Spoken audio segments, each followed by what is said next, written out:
জন্য রাত করে জান্নাত থেকে বের করে দেব না, পড়েন আল্লাহু আকবার। হাদিস সাক্ষী, সেই দিন আমার আল্লাহ আবার বলবে, আল্লাহ কেমন চিন্তা করে, আমাদের মতো লোক আল্লাহর উপরে রাগ হলে কি যায় আসে। আল্লাহ আবার বলবে, খোদা হাল আনতুম রাদিন আন্নি, আমার উপরে কি তোমরা খুশি? জান্নাতীরা বলবে, আল্লাহ এত এত নিয়ামত দিয়েছেন, কেমন করে খুশি না হব? এবার সঙ্গে সঙ্গে আল্লাহ বলবেন, গোলাম ইবাদি সালুনি আতিকুম, কিছু একটা চাও, আমি আল্লাহ দিতে চাই, জোরে করে আল্লাহু আকবার। আল্লাহ সব দিচ্ছেন, আর কি দিবেন? মুসা আলাইহিস সালাম বলবে, আল্লাহর জীবনে একবার দেখতে চাই আর দেখতে পারি না, আজকে একটা বার বলি, আল্লাহ আপনার একটা নজর দেখতে চাই, জোরে করে আল্লাহু আকবার। সব জান্নাতীরা মিলে বলবে, আল্লাহ এক নজর একটু আল্লাহ আপনার দেখতাম। দুঃখ লাগলে কেউ দেখে না, কেউ বুঝে না, মালিক আপনার কাছে দুইটা হাত উঠায় দিয়েছিলাম, দুই চোখের পানি দিয়ে গাড়ি ভিজে ভিজে পড়েছে, না দেখে আপনার জন্য কেঁদেছি। জান্নাতীরা সেদিন বলবে, আল্লাহ এক নজর হলেও দেখতে চাওয়া মাত্র গোলামদের জন্য যিনি পর্দা সরায় দিবেন তিনি কে? একটু ডাক দিয়ে বলেন না আল্লাহ, মহব্বত নিয়ে বলেন না আল্লাহ, আরেকটু ডাক দিয়ে বলেন না আল্লাহু আকবার। সেই দিন আবার আল্লাহ পর্দাগুলো সরায় দিবেন। আল্লাহ জাল্লা ওয়া আলা পর্দাগুলো যখন সরায় দিবেন, ফায়ানজুরু ইলা ওয়াজহিহি, এক নজরে মালিক তার গোলামদের দিকে তাকায় থাকবেন, বলেন আল্লাহু আকবার। ওয়ায়ানজুরু ইলা ওয়াজহিহি ওয়ায়ানজুরুনা ইলা ওয়াজহিহি, এক নজরে বান্দারা মালিকের দিকে তাকায় থাকবে। পরমে ভালোবাসায় যুগের পর যুগ, কালের পর কাল, বছরের পর বছর চলে যাবে, বলেন আল্লাহু আকবার। আল্লাহ পাক সেদিন ডাক দিয়ে বলবে, গোলাম এখানেই শেষ না, ওয়ালাদাইনা মাযীদ,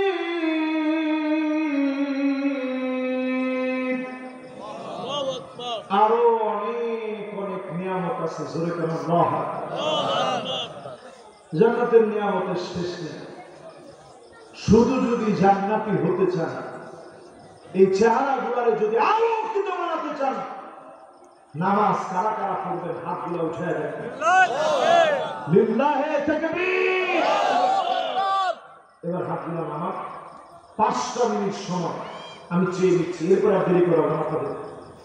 5টা মিনিটে আমি 8টা কার্যক্রম আগামী দিনে আল্লাহর জমিনটাকে আবাদ করার জন্য 8টা কার্যক্রম দিতে চাই। এখন আর কেউ উঠে নেই, আলহামদুলিল্লাহ। এতক্ষণ আপনার মনোযোগ নিয়ে শুনছেন, শেষ পর্যন্ত মনোযোগ নিয়ে শুনুন।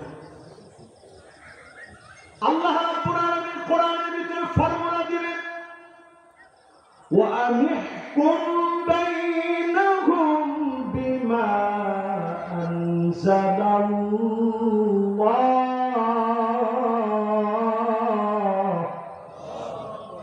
নবী বিচার করা লাগবে অন্য কোন কিতাব দিয়ে না, বিচার করা লাগবে একমাত্র কিতাব দিয়ে। কিতাবটার নাম কি? কথাটা কার কথা? সূরা মায়েদা আয়াত নম্বর 49। বলেন সূরার নাম কি? আয়াত নম্বর 49।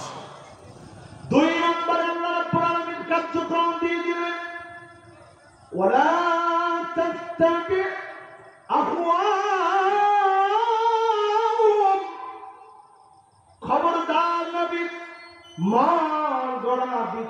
করা যাবে না, মন যাচাবে এমন বিচার করবেন না। মন মস্তিষ্ক উপসত বিচার দিয়ে বিচার করা যাবে না। মানুষকে নির্দোষ হওয়ার পরেও দোষী বানানো, এমন মন গড়া বিচার করা যাবে না। এমন বিচার যারা করবে, পাই টু পাই যিনি আদায় করবেন তিনি কে? 2 নম্বর শেষ। আমাদের একটু মিলিয়ে যাবেন কোরআনের এই আয়াতের সাথে। আপনি এখনো পরিচিত হয়েছেন কিনা একটু মিলাবেন। 3 নম্বর আল্লাহ বলেন, ওয়াহদারুহুম আন ইয়াফতিনুকা আন বা'দি মা আনজালাল্লাহু ইলাইক। নবী সতর্ক থাকা লাগবে, কাফেরদের কোন বিষয় মুসলমানদের ভিতরে যেন চালায়া দিতে না পারে। দারুইনের কোন মতবাদ, সমকামিতার মতো কোন মতবাদ, ইলুমিনেটির সদস্যদের কোন মতবাদ, ফ্রি মেশনের কোন মতবাদ, এমনকি ফ্রি সেক্সের নাম করে, তৃতীয় লিঙ্গের নাম করে ট্রান্সজেন্ডারকে ঘুরে খাওয়া দেওয়ার মতবাদ মুসলমান কোনদিন বাংলাদেশে মেনে নেবে না। ঠিক কিনা? আল্লাহ বলছে সতর্ক থাকেন, আপনি ঘুমায় আছেন। 4 নম্বর আল্লাহ রাব্বুল আলামিন বলছেন, ফাইন তাওয়াল্লাউ ফাআলাম আন্নামা ইউরিদুল্লাহু আইয়ুসিবাহুম বিবা'দি যুনুবিহি। এত কিছু পরেও ঘাড় ঘুরায় নেবে ওই লোকদেরকে মালিক বলতেছেন, ফাইন তাওয়াল্লাউ, যারা ঘাড় ঘুরায় নেয়। সোজা বাংলায় এটার মাধ্যম কি? হাতের কেটে এলাকার মানুষ বলে ঘাট তেরা। কি তেরা? এই ঘাট তেরানি যারা করবে, আল্লাহ বলতেছে ঘাড় বেশি দিন সোজা রাখতে পারবা না, কিছু না কিছু আযাব আসবে, ঘাড় সোজা হয়ে যাবে। সাপ সোজা হয় মরার আগে না পরে? কথা বলে মরার আগে না পরে? ব্যাঙের সঙ্গে সাপের বিশাল বন্ধুত্ব না দুশ্মন? একবার বন্ধুত্ব হয়েছিল, হওয়ার পর ব্যাঙ সাপকে বলতেছে, ভাই আপনার দেখলে বড় সুন্দর লাগে, কি সুন্দর মিশমিশে কালার, আপনি যখন ফোনাটা উঠান তাও কিন্তু বেশ সুন্দর, ফস ফস করে যখন আওয়াজ হয় তখন বেশ ভয় লাগে, সুন্দরও লাগে, কিন্তু এই যে বেঁকে বেঁকে চলে এই জিনিসটা বড্ড খারাপ লাগে, যদি একটু সোজা হয়ে চলতে। ব্যাং এই কথা বলতে দেরি, সাহস করে উঠতে দেরি, এত বড় আস্পর্ধা তোর হলো কেন? তুই আমার ব্যাপারে কথা বলিস, তুই আমার জানাস যে সাপের পিছনে ধাওয়া করছে, সাপ দিয়ে কুষ্মিতে দিছে লাভ। পাশ থেকে একজন কৃষক শুনে ফেলছে, হঠাৎ করে বুকরা সাপ ফস করে উঠছে, লাঠি দিয়ে পিটায় সাপকে একেবারে সোজা করে দিচ্ছে।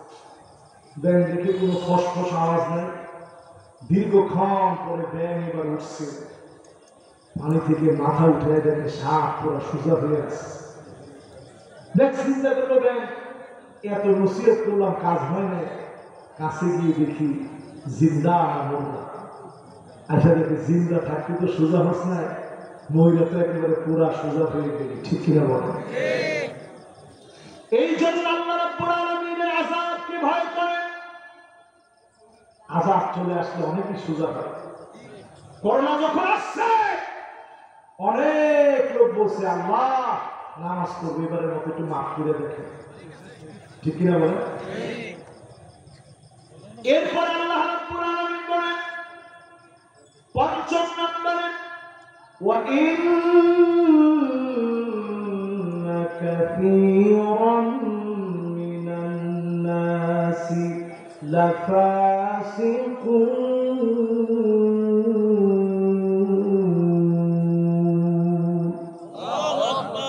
অধিকাংশ মানুষ ইসলামের দিকে আসবে না, এরা হচ্ছে ফাসিক। একজন আর দুজন না, প্রথমে একটা তাকিদ দিয়েছে। ইন্না বলে আল্লাহ রাব্বুল আলামিন সর্বোচ্চ তাকিদ এখানে প্রদান করছেন। এরপরে বাদুন নাস বলে না, কাফিরুন মিনান নাস বলেছে, অধিকাংশ মানুষ। এরপর আরেকটা নাম তাকিদ দিয়েছে, এরপরে বলছে ফাসিকুন, অধিকাংশ লোক কোরআনের বিরুদ্ধে যাবে। যারা পক্ষে আসতে পারছেন এরা নিজেদের বিজয়ী মনে করে, ঠিক কিনা বলে? 6 নম্বর আল্লাহ রাব্বুল আলামিন বলেন আফা হুকমাল জাহিলিয়াতি ইয়াবগুন, এত কিছুর পরেও কি লোকেরা জাহিলিয়াতের দিকে চলে যাবে? এখন বলেন আপনারা এত কিছুর পরে কোন দিকে দৌড়ে গেছেন? একজনের ধুম করে ফাঁসতে ভয় পেয়ে গেছে। হায় আল্লাহ, ফিলিস্তিনের একটা বাচ্চা যে ইমান আছে, আমাদের বড় বড় বক্তাদেরও সেই ইমান। আর ঠিক তো করে, আমার নিজের দুটা চোখ দিয়ে দেখা ফিলিস্তিনের একজন বন্ধু আমার নাম ইয়াসিন, দীর্ঘদিন তার সঙ্গে আমার মিশরে দেখা, পড়াশোনা একসাথে চলাফেরা, দেখলাম সবসময় ছেলেটা হাসে। একদিন আমার খুব রাগ উঠল, বললাম এত তো মানুষ মারা যায়, তোর তো কোনোদিন কাঁদতে দেখি না। সে আমার স্তম্ভিত করে দিয়েছে তার জবাব। আমি স্তব্ধ হয়ে গিয়েছি তার জবাব শুনে। ছেলেটা আমার জবাব দিচ্ছে আর বলতেছে, সাদেক, আমার দুনিয়াতে মা বাবা ভাই বোন ফুফা ফুফু খালা খালু আত্মীয় স্বজন বলতে যা বোঝায় দুনিয়ার মধ্যে কেউ নেই। সব আল্লাহ রাহে শহীদ হয়ে গেছে। তারপরেও আমি কোন সময় কান্দি না, কেন জানো? এজন্য কান্দি না, আল্লাহর কোন সিদ্ধান্তে বান্দা কখনো নারাজ হতে পারে না। আল্লাহ সিদ্ধান্তে মাথা পেতে বান্দা অকপটে খুশি হয়ে মাথা পেতে মেনে নেওয়ার নামই হচ্ছে বান্দা হওয়া। জোরে করে আল্লাহ। যেন আমি কোন সময় বেজার হই, আমি সব সময় খুশি থাকি, আমি হাসি। আল্লাহ তো তাদেরকে কবুল করছে। চিন্তা করেন, ছোট ছোট বাচ্চা এই আঙ্গুলটা উঁচা করে করে দেখায় আর বোঝায় আল্লাহ। জবান দিয়ে তেমন কথাও বলতে পারি না, কিন্তু আঙ্গুল দিয়ে বুঝাই দিচ্ছি আপনি ছাড়া এককার কোন মালিক নেই। জোরে করে আল্লাহ। একজন ইমাম দেখবেন কাঁপতে কাঁপতে পড়ে গেছে, গুলি এসে লেগে এদিক দিয়ে ঢুকে ওদিক দিয়ে বের হয়ে গেছে, দেখছেন না আপনারা? এরপরেও দেখবেন কাঁপতে কাঁপতে কাঁপতে কাঁপতে আঙুলটা উঠায় উঠায় তাকবীর আল্লাহু আকবার বলে ধরে দিচ্ছে। আমি চিন্তা করলাম ওই সময় তাকবীর বলার কারণ কি? সে আল্লাহকে দেখায় দিয়ে গেছে, আল্লাহ জীবনের যতটুকু হায়াত আমার ছিল একবারের জন্য কাপুরুষ হয়ে জালেমের কাছে মাথা লুটায় দেই নাই, আঙ্গুল উঁচা করে শক্তি দিয়ে তোমার নাম বড় করে উচ্চারণ করেছি। ঠিক কিনা? এজন্য আল্লাহ রাব্বুল আলামিন স্মরণ করে দিচ্ছে, এরপরও কি জালেমের দিকে চলে যাবে? এরপর আল্লাহ রাব্বুল আলামিন বলেন ওয়ামান আহসানু মিনাল্লাহি হুকমা, আল্লাহর হুকুমের চাইতে সেরা কোন হুকুম হতে পারে না। লিকাউমি ইউকিনুন, শুধু বুঝবে তারা যারা প্রবল বিশ্বাসী হবে। আজকে যারা প্রবল বিশ্বাসী ঘন্টার পর ঘন্টা কোরবানি করে এখানে বসছেন, সূরা আরাফ থেকে দুইটা আয়াতের তাফসীর আপনাদেরকে শুনিয়েছি, আপনারা শুনছেন। প্রবল বিশ্বাসী হয়ে যদি বাড়ি যেতে পারেন, যদি আজকে এশা থেকে ওযু বানায় নামাজটা পড়ে ঘুমাইতে পারেন আর নিয়ত করতে পারেন আর দিনের বাহিরে চলবে, ইসলাম মেনে চলবে, কসম আল্লাহ এই মাহফিলটা সার্থক হবে। কারা কারা রাজি? একটু হাতটা উঠে আল্লাহ লিল্লাহে